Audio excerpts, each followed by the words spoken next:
85 দাগের প্রশ্নটা KP constable recent যে এক্সামটা হয়েছে সেখানে এসেছিল।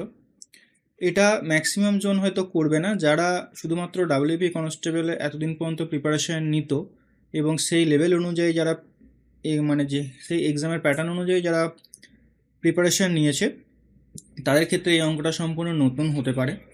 তো এটার সমাধান কি করে করবে বা এই অঙ্কটা কোথা থেকে নেওয়া হয়েছে এটা জানলে তুমি নিজেই অবাক হয়ে যাবে।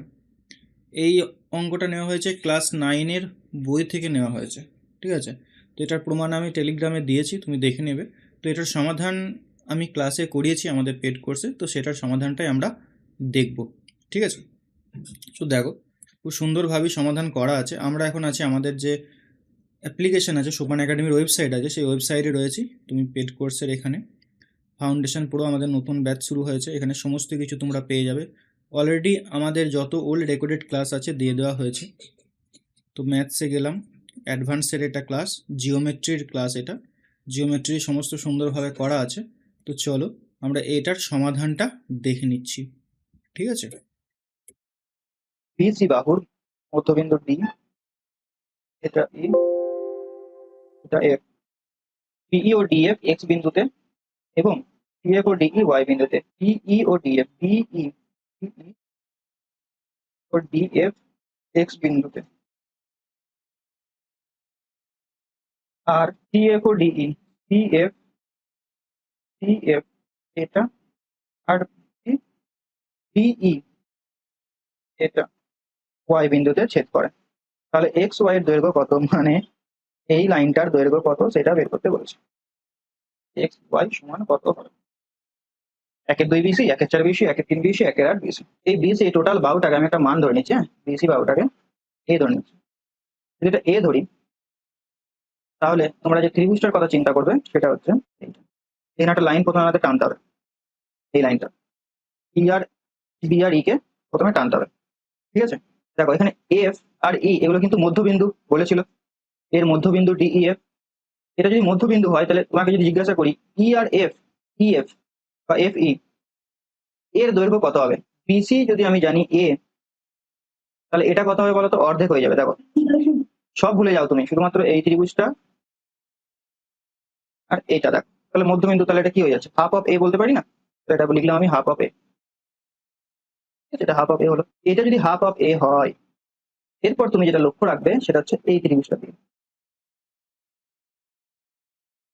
এই ত্রিভুজের এখানে এক্স আর ওয়াই কিন্তু সমান ভাগে বিভক্ত হয়, সমবিন্দুতে থাকে, ঠিক আছে? তাহলে এটা কি হবে? এক্স আর ওয়াইটা এই হাফ অফ এর আবার অর্ধেক হয়ে যাবে। এটা রয়েছে এর আবার অর্ধেক, এটা হবে। তাহলে এটা কত হবে? এক্স ওয়াই সমান আমি কত বলতে পারি? উপরের বাহুটা যেটা রয়েছে তার অর্ধেক, মানে হাফ অফ ই এফ বা এফ ই, এফ ই। আর এফিটা কত? এফিটা হচ্ছে হাফ অফ এ, এর সঙ্গে আবার হাফ অফ এ গুণ হবে, নিয়ে দাঁড়াবে 1/4 এ। আর এর এ মানে কি? বিসি, অ্যাকচুয়ালি হবে 1/4 বিসি। এগুলো তোমাকে দেখেই রেজাল্ট গুলো মনে রাখতে হবে, কারণ এইভাবে যখনই ছবি তৈরি হবে তোমাকে সঙ্গে সঙ্গে যেন মাথায় ক্লিক করে যেটা 1/4 হবে। এইভাবে কিন্তু নোটটা বানাবে। এই অঙ্কগুলো হচ্ছে মারাত্মক অঙ্ক, পরীক্ষার হলে একটু গোলমাল হয়ে গেলে আর করতে পারবে না। হুম, বলো বলো। ভয় দেখানোর জন্য না, তুমি বইটা খুলবে। এই মাধ্যমিকের বইয়ের অঙ্ক এগুলো সব আমরা করি না, আমরা কেউই করাই না বা করি না অঙ্কগুলো। আমি যখন মাধ্যমিক দিয়েছি তখন আমি অঙ্কগুলো করি নাই, সত্যি কথা বলতে। মাধ্যমিকের বইয়ের অঙ্ক ডাইরেক্ট কপি করা অঙ্ক, একদম কোনো এডিট নাই, কপি পেস্ট অঙ্ক, পুরো হুবহু কপি করা। তুমি বই খুলবে পেয়ে যাবে। এরপর মাধ্যমিকের ছেলেদের কিভাবে পড়ায় আমি জানি, বলো। এগুলোই, হ্যাঁ এগুলোই পড়ে তো, আমি তো জানি। আর পড়লে তো দেখো, তো আমরা দেখতে পাচ্ছি রিসেন্ট যে এক্সামগুলো হচ্ছে এখানে কিন্তু কোশ্চেন অনেক ডেপ থেকে দিচ্ছে, এবং শুধু ম্যাথ নয়, প্রত্যেকটা সাবজেক্টই তোমাকে কিন্তু ফাউন্ডেশন ভাবে একদম জিরো লেভেল থেকে কমপ্লিট করতে হবে। এখানে তুমি কোনো কিছু বাদ দিতে পারো না, তোমাকে সবই করতে হবে। দেখো এই সমস্ত অঙ্কগুলো যে তোমাকে করতেই হবে পরীক্ষার সময় এমনটা কিন্তু না। আমি তোমাদের বারবারই বলি যে পরীক্ষাতে কিছু অঙ্ক থাকবে যেগুলো ছাড়তে হবে, তুমি এটাকে তার মধ্যে ফেলতে পারো। 30টাকে কেপিতে যে অঙ্ক দিয়েছে রিসেন্ট পরীক্ষাতে, তো কেপির মধ্যে 30টার মধ্যে তোমাকে 30টা করতে হবে এমনটা কোনো কথা না। তুমি 25টা যদি করো, 5টা অঙ্ক যদি বাদও দিয়ে দাও, এগুলোকে যদি তুমি বাদ দিয়ে দাও তাহলেও তোমার ভালো স্কোর থাকবে। এটা তুমি সিদ্ধান্ত নাও যে তুমি একদম মানে প্রস্তুতিতে একবারে জিরো লেভেল থেকে সবটা করে নিয়ে খাতায় নোট ডাউন করে রাখবে কিনা, বা তুমি একটু রিস্ক নিয়ে যে যে কিছু কিছু জিনিস বাদ দিয়ে তুমি করবে কিনা, ঠিক আছে? আচ্ছা, তুমি যদি একদম প্রথম থেকে শেষ পর্যন্তই করতে চাও যে আমি কিছু বাদ দেবো না, যা আছে সব করবো, ঠিক আছে, যা আছে সব করবো, তাহলে আমি তোমাকে বলবো আমাদের কোর্স তুমি নিতে পারো।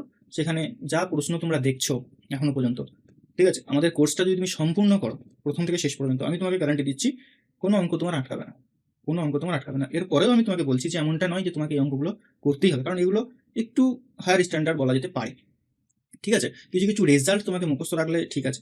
তো তুমি সিদ্ধান্ত নাও যে কিভাবে তুমি প্রিপারেশন নেবে। তো অবশ্যই বেসিক থেকে প্রিপারেশন নাও, আগেকার মতো আর যোগ নেই যে তুমি শুধুমাত্র গুটি কয়েক পড়ে যাবার হয়ে যাবে, এমনটা না।